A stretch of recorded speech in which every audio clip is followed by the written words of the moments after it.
NPS कर्मचारियों की pension scheme में होगी बड़ी फेरबदल, अब मिलेगा ये फायदा। एनपीएस कर्मचारी पुरानी पेंशन व्यवस्था को फिर से बहाल करने की मांग पर अड़े हुए हैं।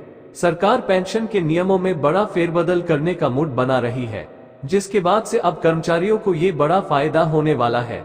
तो आइए नीचे खबर में जानते हैं इसके बारे में पूरी डिटेल। एक तरफ केंद्र सरकार से कर्मचारी पुरानी पेंशन व्यवस्था को पुनः बहाल करने की मांग पर अड़े हुए हैं, वहीं दूसरी तरफ केंद्र सरकार लोकसभा चुनाव 2024 से पहले पेंशन के नियमों में कुछ फेरबदल करने के मूड में है, जिससे केंद्र सरकार पर कर्मचारियों के पेंशन का पुरानी पेंशन व्यवस्था के तहत पड़ने वाले अतिरिक्त बोझ की तरह का बोझ भी ना पड़े और नई पेंशन व्यवस्था के तहत कर्मियों को ज्यादा फायदा भी मिल सके।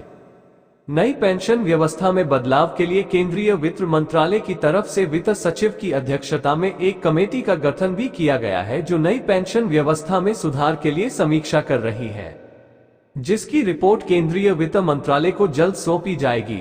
आपको बता दें कि वहीं दूसरी तरफ पेंशन नियामक और विकास प्राधिकरण PFRDA नेशनल पेंशन योजना के नियमों में बदलाव करने पर भी विचार कर रही है।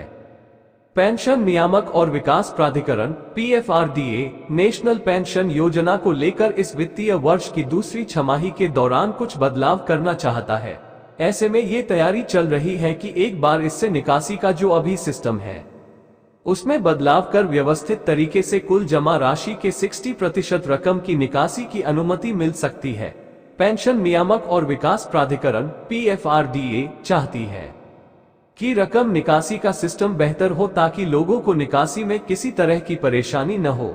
मतलब नेशनल पेंशन योजना में अब रिटायरमेंट के बाद एक मुश्त निकासी के बदला 60% तक की रकम 75 साल की आयु तक व्यवस्थित तरीके से निकालने की अनुमति मिल जाएगी। वहीं 40% रकम को एन्युटी में इन्वेस्ट करना होगा। पेंशन नियामक और विकास प्राधिकरण PFRDA की माने तो इस वित्त वर्ष की दूसरी छमाही से इस योजना को शुरू करने की तैयारी पर काम चल रहा है। ऐसे में इसको लेकर ग्राहक इन 60% रकम की राशि को निकासी के लिए समय सीमा तय कर सकते हैं और इसकी एक मुश्त निकासी के अलावा इसे किस्तों में भी निकासी अपने सहूलियत के हिसाब से कर सकते हैं।